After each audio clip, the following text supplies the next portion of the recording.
too many organizations are pushing generative AI narratives, and they simply don't have a good answer on how they're addressing responsible AI.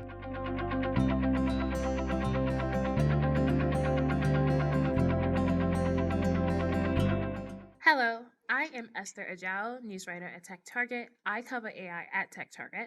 I'm here with TechTarget's enterprise strategy group, Mike Leone, who covers AI and analytics. Hi, Mike.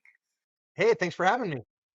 Today, we're talking about how generative AI will shape up in 2024. 2023 was certainly a year of generative AI, with Microsoft incorporating ChatGPT into every arena of its products. We also had the big competition between Microsoft and Google. And despite the rage, many companies are still skeptical when it comes to adoption. I'm hearing from analysts that they still don't know how to actually use this new technology. Therefore, to kick it off, Mike, where do you see Gen AI adoption going in 2024? Yeah, great question. When new technologies are introduced to the market, it's pretty common that adoption follows a hype cycle. Right now, Gen AI currently sits at the hype stage of that hype cycle. Now, traditionally, after the hype phase, there's a period of waning interest, commonly referred to as the trough of disillusionment. And maybe experiments are failing or the business isn't seeing value quickly enough. But I'm here to say that in 2024, there will not be a trough of disillusionment with generative AI. It's full steam ahead. Our research points to the overwhelming majority of organizations already having plans for Gen AI to be in production by the end of this year. Now, do I think some companies will fail at incorporating generative AI into the business? Absolutely. Are generative AI tools not yet perfectly enterprise ready? Sure. But these factors aren't preventing organizations from adopting generative AI. There are so many instances of this technology benefiting enterprises in so many different and unique ways that I think we're already close to mainstream adoption. Now, with that said, I think today there are still a couple hurdles that could slow down adoption, and it's really around cost and regulation. But in light of the rise of open source models, which is really driving the market today, I feel that organizations will be set up to address, say, regulations faster than ever before. And as technology providers and vendors deliver greater cost transparency, we'll start seeing more affordable approaches. You mentioned open source. How do you see open source impacting adoption, especially as organizations look to bring their own data to large language models for fine tuning? Yeah, in 2024, open source will continue to pave the way for broader generative AI adoption. When we asked organizations in our research how they planned to develop or use generative AI, over a third said that they plan to use an open source large language model. These are organizations that they want control, they want transparency, and they want the ability to customize models by incorporating their own data. This is really where retrieval augmented generation comes in, or RAG.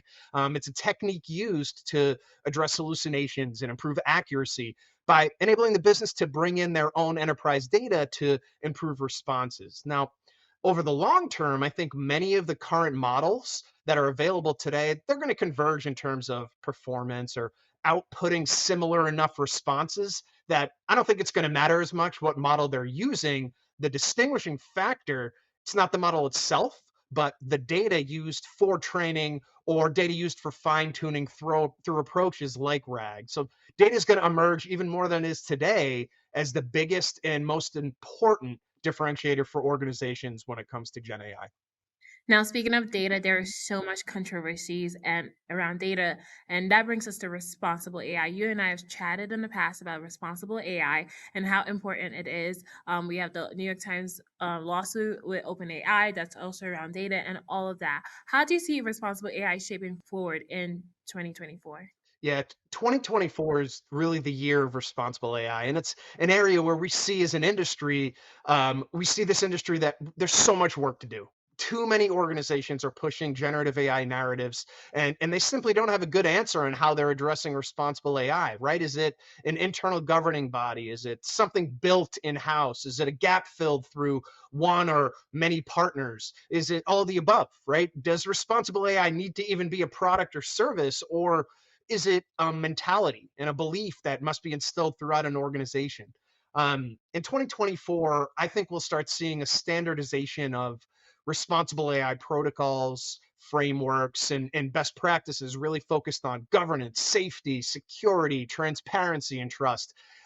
Look, we're already witnessing major alliances formed with the goal of improving capabilities through open innovation. We've already seen entirely new business units form within major corporations that are focused on responsibility and ethics. And with more AI regulation on the horizon in 2024, I think enterprises will need to show a new level of agility and adaptability as they balance productivity and efficiency gains with compliance and with security.